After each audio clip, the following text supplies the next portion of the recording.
그렇게 하겠습니다. 말씀 보시겠습니다. 고린도전서 1장 26절서부터 31절까지입니다. 신약성경 263쪽이 됩니다. 고린도전서 1장 26절서부터 31절까지 봉독해 드립니다. 형제들아, 너희를 부르심을 보라. 육체를 따라 지혜로운 자가 많지 아니하며 능한 자가 많지 아니하며 문벌 좋은 자가 많지 아니하도다.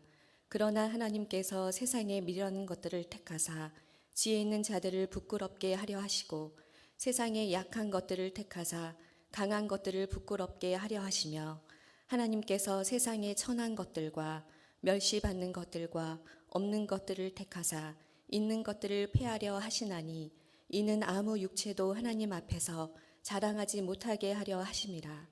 너희는 하나님으로부터 나서 그리스도 예수 안에 있고 예수는 하나님으로부터 나와서 우리에게 지혜와 의로움과 거룩함과 구원함이 되셨으니 기록된 바 자랑하는 자는 주 안에서 자랑하라 함과 같게 하려 함이라. 아멘. 지난 11월 13일 2026학년도 대학 수학능력 시험이 있었습니다. 매년 반복되는 것 같습니다. 올해도 시험 문제 논란이 있었고 결국 한국교육과정평가 원장이 사퇴하는 일까지 이어졌습니다. 특히 영어 영역 난이도에 대한 비판이 거셌습니다. 이 문제는 국내를 넘어 미국과 영국의 뉴스에도 소개되었고 현지 영어 전문가들과 대학생들에게도 실제로 문제를 풀어보게 했답니다. 그들의 주된 반응은 크게 두 가지였습니다. 하나는 필요 이상의 수준을 요구했다. 쓸모없는 것들을 요구했다는 거죠. 그러한 평가고 다른 하나는 잘난 척하는 말장난에 불과하다.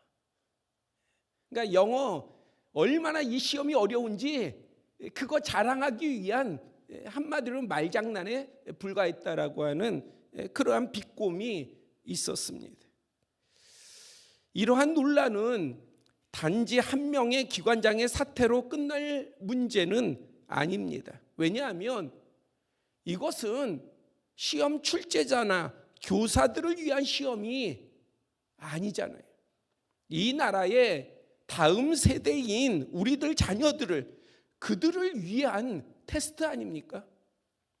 이 시험이 선생이나 교사나 아니면은 어떠한 평가 그 출제자들을 위한 것이 아니라 우리의 자녀들을 위한 것인데 이것은 하나의 기관장의 사태의 문제가 아니라 어른의 세대가 부모의 세대가 전체가 한번 생각해 보아야 될 그러한 문제인 것입니다. 저는 이 뉴스를 접하면서 한국 교회와 우리 신앙을 떠올리게 되었습니다. 오늘날 한국 교회의 교육 수준은 이전 어느 때보다도 높습니다. 세상에 어떠한 학식의 역량이 커졌듯이 교회 안에서의 성도들의 수준도 대단히 높아졌습니다. 영상 매체와 다양한 콘텐츠를 통해 성도들은 성경을 넘어 신학적 영역까지 쉽게 대하게 됩니다. 그런데 정작 세세하게 살펴보면은요, 쓸모없는 수준의 지식, 잘난 척하는 말장난 같은 주장이 적지 않습니다. 성도들도 이러한 것에 매력을 느끼는 경향이 대단히 커요. 그러면 뭔가 수준이 높아지는 것 같고, 그러면 내가 뭔가 남들이 깨닫지 못하는 것을 나는 깨닫는 것 같고, 내가 하나님 앞에 더 많은 더 높은 지식을 갖는 것 같지만 실질적으로 따져보면 말장난이 많아요. 왜 이렇게 얘기할 수 있느냐? 만약에 그러한 깊이의 수준의 말씀을 깨달았다면요, 삶이 어떠해야 됩니까? 한국 교회의 영향력은 어떠해야 됩니까? 더 높아져야 되고, 더 힘이 있어야 되고, 더 세상을 향한 빛과 소금이 되어야 되지 않겠어요? 그러나 한국 교회는요, 다른 문제들과 함께 교회의 쇠퇴와 사회를 향한 영향력 상실을 가져오고 있습니다. 이러한 시기에 2025년 우리는 성탄절을 맞이했습니다. 그렇다면 이러한 시기에 우리 자신은 무엇을 돌아보고 무엇을 되찾아야 할까요? 여러 가지가 있겠지만 저는 예수님께서 이 땅에 오실 때에 가장 먼저 보여주신 모습에서 한 가지를 나누고자 합니다. 그것은 바로 구유입니다. 누가복음 2장 7절서부터 16절을 보면 아기 예수님을 구유에 누이셨다는 표현이 3번이나 반복됩니다. 구유는 헬라어로 파트네라고 하는데 짐승에게 먹이를 주는 통, 마구간 안에 있는 여물통을 말합니다. 예수 그리스도께서 하늘 보좌를 떠나 육신을 입고 이 땅에 오신 성육신이라고 합니다. 인카네이션. 이 깊은 신학적 의미를 다 말하지 않더라도 우리는 분명한 사실을 발견할 수 있어요. 그것은 당시 유대의 종교, 정치, 교육, 문화의 중심지였던 예루살렘이 아니라 작은 고을 베들레헴에서 탄생하셨고, 왕으로 오신 예수님께서 궁전이 아니라 여관의 마구간에서 그리고 짐승의 먹이통에 누셨다는 사실은 예수님의 의도적인 낮아지심을 분명히 보여주고 있습니다. 그러니까 예수님께서 구유에 누이셨다라고 하는 것은 그것은 우연이 아니라 예수님의 의도가 있으셨다라고 하는 것이죠. 분명한 확실한 의도가 있으셨다는 것입니다. 그렇다면 왜 예수님께서는 이처럼 낮은 장소, 겸손한 자리를 택하셨을까요? 첫째는 모든 사람의 구주요 주님이 되시기 위해서입니다.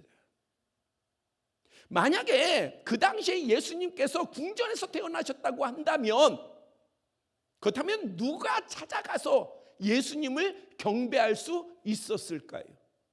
그 시대의 위정자들, 학자들, 뭔가 로얄층들, 그러한 사람들이 가서 예수님께 경배할 수 있지 아마 일반 사람들은 찾아갈 수 없을 것입니다. 그런데 왕의 탄생을 먼저 알아본 이들은 누구였습니까? 예루살렘의 헤롯 왕도 종교 지도자들도 학자들도 아니었습니다. 동방에서 온 이방의 지혜로운 자들이 황금과 유향과 몰약을 가지고 경배하러 찾아왔습니다. 또한 유대 사회에서 신분이 낮았던, 우리가 성경에서 목자를 많이 대합니다만 목자가 신분이 높은 위치가 아니었어요. 그 시대에 그 지역에서 목자는 낮은 천한 신분이었습니다. 그런데 예수님을 누가 경배했습니까? 바로 양떼를 지키던 목자들이 천사의 소리를 듣고, 그들이 깨달아서가 아니라 천사의 소리를 듣고 그리고 달려갔습니다. 반면 참되신 왕이 오신 소식을 들었던 그러한 예루살렘의 헤롯과 지도자들, 학자들은 요동만 할 뿐 예수님을 찾아가서 참된 경배의 자리를 외면하는 모습을 보였습니다. 그것은 예수님께서 왜 낮은 곳을 찾으셨는지의 의도를 엿볼 수 있습니다. 목자들이 찾아오고 이방 지혜로운 자들이 찾아오고 뭔가 하늘을 분별할 수 있는 그러한 자들이 찾아와서 예수님을 경배했고, 그런데 예수님의 왕으로 오신 예수님의 소식을 듣고는 요동은 했고 소란은 피웠지만 정작 차지하지 않았던 경배의 자리를 외면했던 자들은 바로 그 당시에 헤롯이요 유대 지도자들이었습니다. 바로 이러한 모습에 다문이 우리는 예수님이 왜 낮은 곳을 오셨는지 그 이유를 찾아볼 수 있는 것입니다. 둘째로 예수님께서는 이 땅에 부와 권력과 명예를 얻기 위해서가 아니라 섬기기 위해서 이처럼 낮은 장소, 겸손한 자리를 택하셨습니다. 섬기시려고. 누가요? 예수님은 누구셔요? 하나님의 아들이셔요. 구원자셔요. 메시아예요. 그리스도예요. 그러면서 왕이십니다. 그분이 이 땅에 오신 이유는 섬기려 오셨다는 거예요. 그래서 마태복음 20장 28절에 예수님께서는 친히 인자가 온 것은 섬김을 받으려 함이 아니라 도리어 섬기려 하고 자기 목숨을 많은 사람의 대속물로 주려 함이니라 밝히셨습니다. 그러므로 베들레헴 마구간의 구유는 겸손을 연출하기 위한 소품이 아닙니다. 우리가 성탄절 행사 때만 되면은 때로는 예전에 연극을 참 많이 했어요. 그러면 연극하면 꼭 등장하는 게 이 구유가 등장합니다. 그런데 주님께서 말구유에 누이신 것은 이러한 겸손을 보이시려고 하는 소품의 구유가 아니었던 것이. 그것은 우리를 사랑하시고 긍휼히 여기셔서 우리와 함께 하시려는 임마누엘의 선택이었습니다. 무엇이요? 겸손을 보이시려고. 야, 나 이렇게 겸손해. 나는 이렇게 겸손한 사람이야. 그거 내 보이시려고, 그거 증거하시려고 선택하신 소품이 아니라 이 구유에 누이신 것을 통해서 예수님께서는 내가 너희와 함께 하겠다. 그 의미가 담겨져 있는 거예요.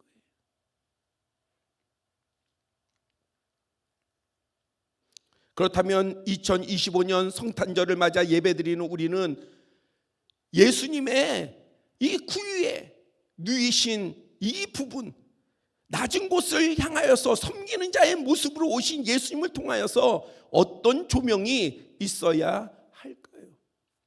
우리 또한 겸손히 낮은 곳을 지향해야 합니다. 낮은 곳을 찾아가야 돼요. 우리는 자녀들에게 높은 곳을 찾아가라고 가르칩니다. 꿈은 원대하게, 이상은 높게,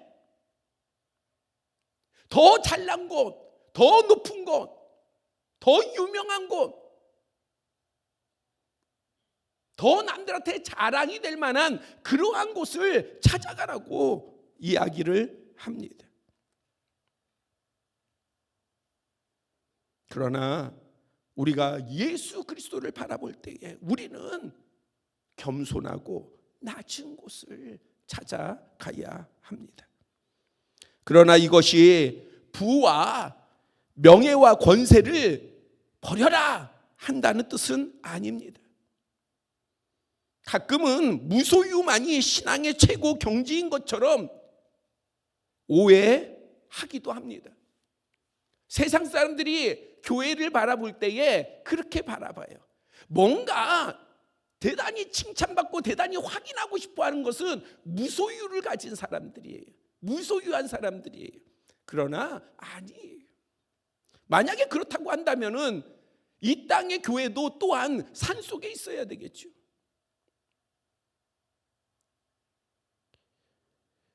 무소유가 신앙의 최고의 경지인 것처럼 오해를 해서는 안 됩니다. 한번 우리가 살펴보세요. 예수님께서 권세가 없으셨습니까? 예수님께서 명예가 없으셨습니까? 예수님께서 재물이 없으셨어요? 만물이 다 예수 그리스도의 것이며 만물 위에 가장 높은 이름 또한 예수 그리스도 아니셨습니까?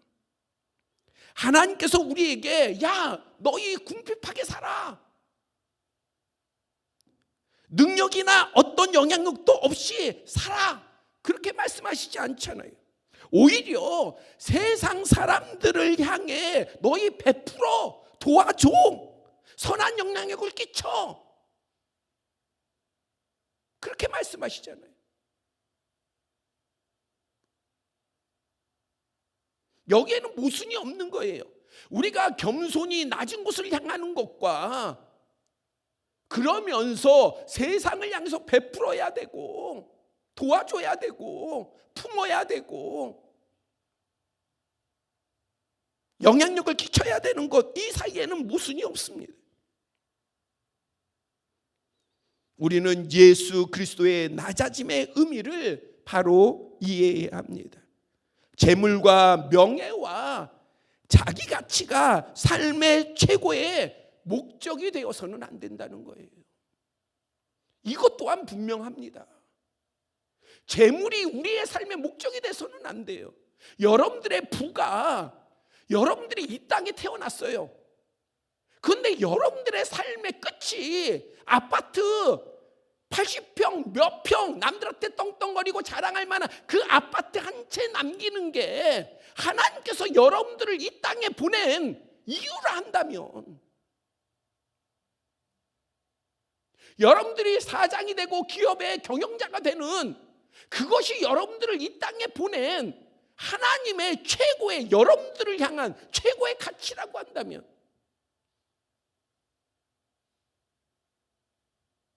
그것이 정말 예수 그리스도께서 이 땅에 오신 정말 그럴 만한 가치일까요? 아니잖아요. 그러니 우리가 재물을 모으는 것이 내 삶의 목적이 되어서는 안 돼요. 우리의 자녀들의 목적이 되어서도 안 돼요. 뭔가 높은 지위에 올라가는 것이 우리의 인생의 목적이 되어서는 안 돼요. 하나님의 말씀은 이것에 대해서도 분명하게 말씀하고 있습니다. 그 모든 것을 통하여서 주님께서는 우리에게 섬기라고 말씀하시는 거예요. 우리에게 재물이 있으면 재물을 가지고 섬기고, 우리에게 재능이 있으면 재능을 가지고 섬기고, 우리에게 뭔가 남다른 게 있으면 그것을 가지고 섬기라는 거예요. 섬기라는 거. 그 섬기는 것은 단순히 세상 사람들이 볼 때 섬기는 것이 아니라 그 섬김은 바로 예수 그리스도를 따라가는 것입니다. 예수 그리스도를 닮아가는 섬김이에요. 바로 그 낮아짐이 우리에게 있어야 합니다. 그것이 참된 그리스도인의 삶이에요. 이상적인 삶이 아니라 교회에서만 성경을 가지고 하는 얘기가 아니라, 제가 아까 서두에 말씀을 드렸죠. 우리가 이렇게 살지 못하는데 무슨 고차원적인 신학적, 그 다음에 뭐 대단한 어떤 영적, 전혀 그러한 삶을 살려고 하지 않는데, 교회도 그러하고 우리의 성도들도 그러하고 우리의 한 사람 한 사람도 그런 것에 관심이 없고 오로지 세상에 잘 먹고 잘 살기를 원하는데, 그러면서 아무리 우리가 대단한 철학적, 신학적, 논리적, 뭔가 남들보다 더 수준 높은 지식을 이야기한들, 그것이 정말 하나님의 말씀을 나누는 것이겠냐고요.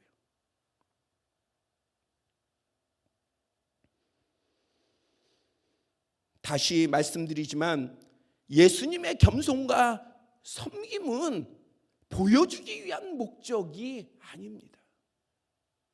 예수님은 겸손하신 거예요. 예수님은 섬기신 거예요. 뭔가 남들한테 보여줘서 그것을 인정받으려고 하는 것이 아니라 그냥 섬기신 거예요. 그냥 낮아지신 거예요. 오늘 우리의 신앙도 낮아져야 돼요. 그냥 섬기는 거예요. 그래서 헌신할 수 있고 품을 수 있고 오래 참고 기다리며 베풀 수 있는 것입니다. 왜냐하면 그 안에 예수님의 사랑과 긍휼, 믿음과 소망이 함께 하듯 우리의 섬김 안에도 사랑이 있고 긍휼이 있고 거기에는 믿음이 있고 소망이 있는 까닭입니다. 오늘 본문 고린도전서 26절서부터 29절을 잘 이해하고 새기기를 원합니다. 형제들아, 너희를 부르심을 보라. 여러분들의 부르심을 보세요. 육체를 따라 지혜로운 자가 많지 아니하며 능한 자가 많지 아니하며 문벌 좋은 자가 많지 아니하도다. 주님께서 세상에 성공한 사람을 잣대로 두지 아니하고 재물 있는 사람을 잣대로 두지 기준으로 두지 아니하고 학식 있는 사람을 주님께서 더 특별히 대하신 것이 아니라 오히려 주님께서는 이 땅에 오신 그 모습대로 낮은 자들, 연약한 자들, 부족한 자들,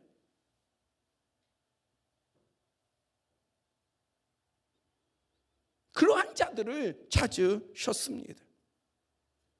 하나님께서는 세상에 미련한 것을 택하사 지혜로운 자들을 부끄럽게 하려 하시고 세상에 약한 것들을 택하사 강한 것들을 부끄럽게 하려 하시며 하나님께서는 세상에 천한 것들과 멸시받는 것들과 없는 것들을 택하사 있는 것들을 폐하려 하시나니 이는 아무 육체도 하나님 앞에서 자랑하지 못하게 하려 하심이라.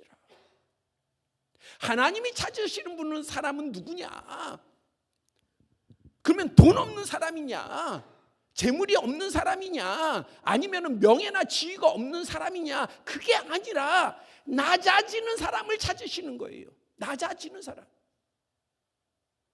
재물이 없는 사람을 찾으시는 게 아니라 낮아지는 사람을 찾으시는 거예요. 명예나 권세가 없는 사람을 찾으시는 것이 아니라 낮아지는 사람을 찾으시는 거예요. 내가 낮아져서 하나님의 긍휼을 원하고 하나님의 사랑을 원하고 하나님의 도움을 원하고 하나님의 함께 하심의 열망을 가진 자들을 찾으십니다.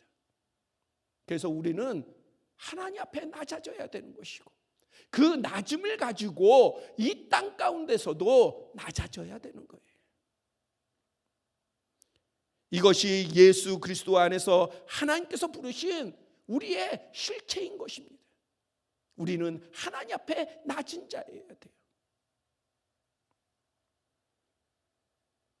세상에서 어떤 지위와 소유, 권세와 능력에 상관없이 우리는 하나님 안에서 이러한 존재들로 택함받은 사람들입니다. 그러므로 우리가 예수 그리스도의 섬김을 따라 살아갈 때에 본문 31절 말씀처럼 자랑하는 자는 주 안에서 자랑하라. 우리의 삶 자체가 주님 안에서 자랑이 되어야 합니다. 우리의 삶 자체는 세상에서 자랑이 아니라 주님 안에서 자랑이 돼야 돼요. 내 삶이 주님 안에서 자랑이 돼야 돼요. 이거를 그냥 듣는 게 아니라 한번 우리 스스로가 생각해 봐야 돼요. 내 삶이 주님 안에서 자랑인가? 세상 가운데서의 자랑인가? 나의 지금 지향하는 바가 주님 안에서 자랑이 되기를 원하는가? 아니면 세상 사람들 앞에서 자랑이 되기를 원하는가?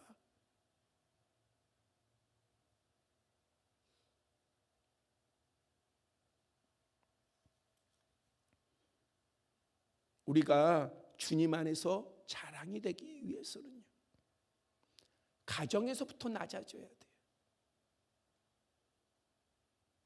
가정에서부터 낮아져야 돼요. 부모도 낮아져야 되고, 남편도 낮아져야 되고, 아내도 낮아져야 되고, 자녀들도 낮아져야 되고, 모두가 낮아져야 돼요. 그것이 주님의 뜻이에요. 높아지는 게 주님의 뜻이 아니라 낮아지는 게 주님의 뜻입니다.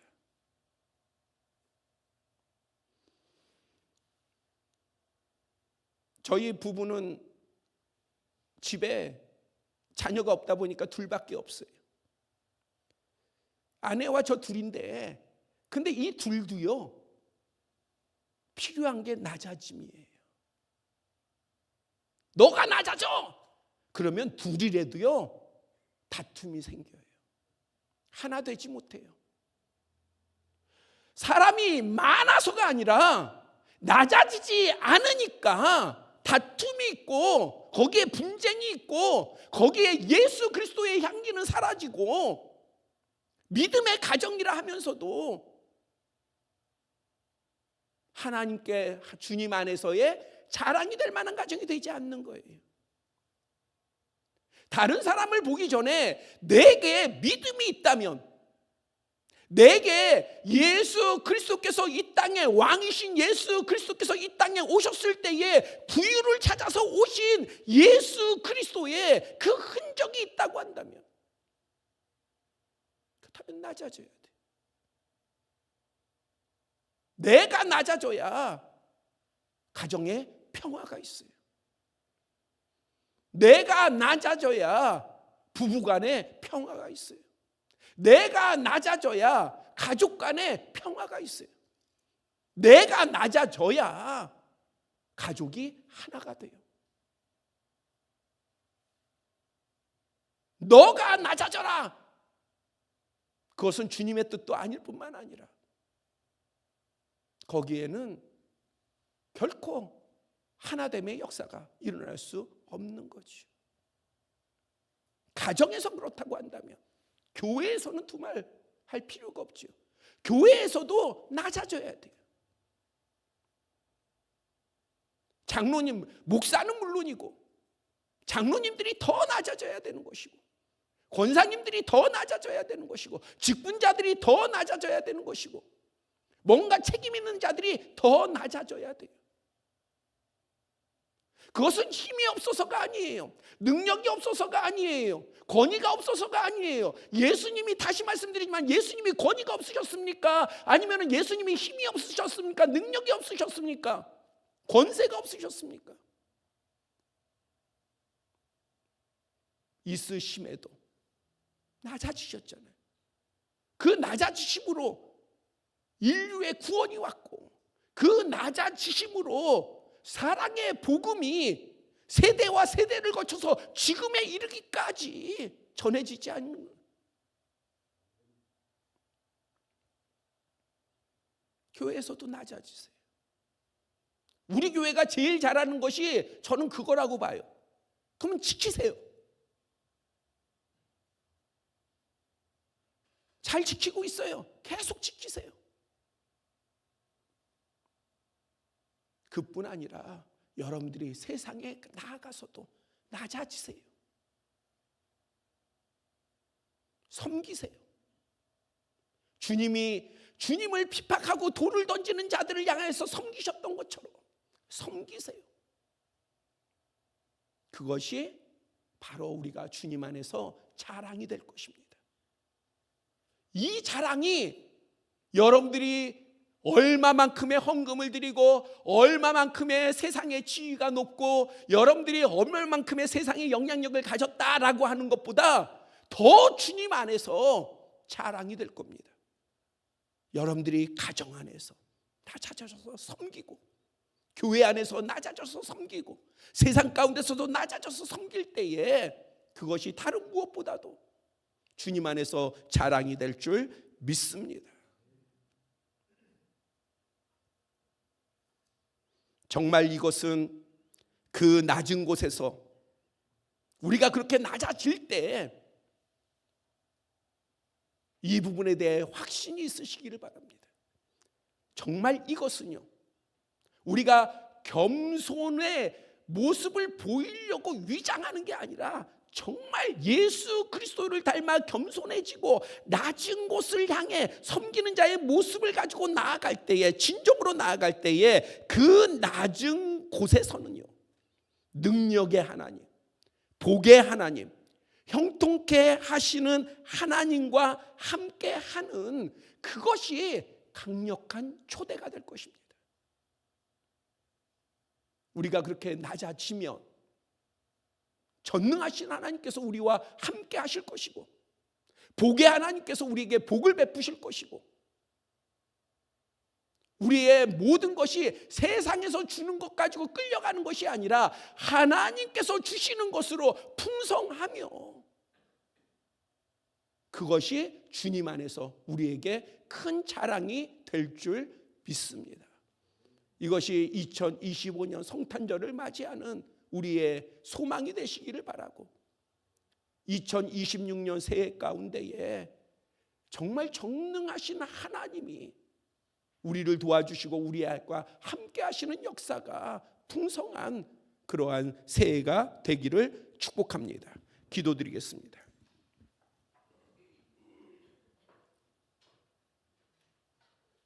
아버지 하나님, 2025년 성탄을 맞이하여 예수님께서 이 땅에 오셔서 여러 좋은 곳을 찾지 아니하시고 세상 가운데서 도드라지게 뛰어나게 보여지는 곳을 찾지 아니하시고 구유를 찾으신 그 사건을 저희들이 생각하며 예수님의 섬김과 낮아지심에 대해서 우리의 신앙과 우리의 삶에 조명하는 말씀을 살펴보았습니다.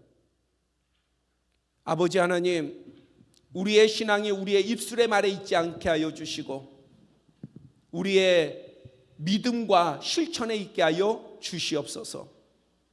아버지 하나님, 우리가 예수님을 닮아 예수님을 따라 낮아짐으로 말미암아 예수님이 일으키셨던 선한 역사가 우리의 삶에서도 나타나게 하여 주시고 그것이 우리가 주님 안에서의 큰 자랑이 되게 하여 주시옵소서. 그럴 때에 그런 자를 외면하지 아니하시고 전능하신 하나님께서는 복을 베푸시며 능력을 베푸시며 권세를 더하심을 믿사오니 그것이 우리 모두에게 체험되어지게 하여 주시옵소서. 그러한 2025년 마무리가 되게 하시고 2026년 새해에 우리의 나아감이 되게 하여 주시옵소서. 축복하며 예수 그리스도의 이름으로 기도드렸사옵나이다. 아멘.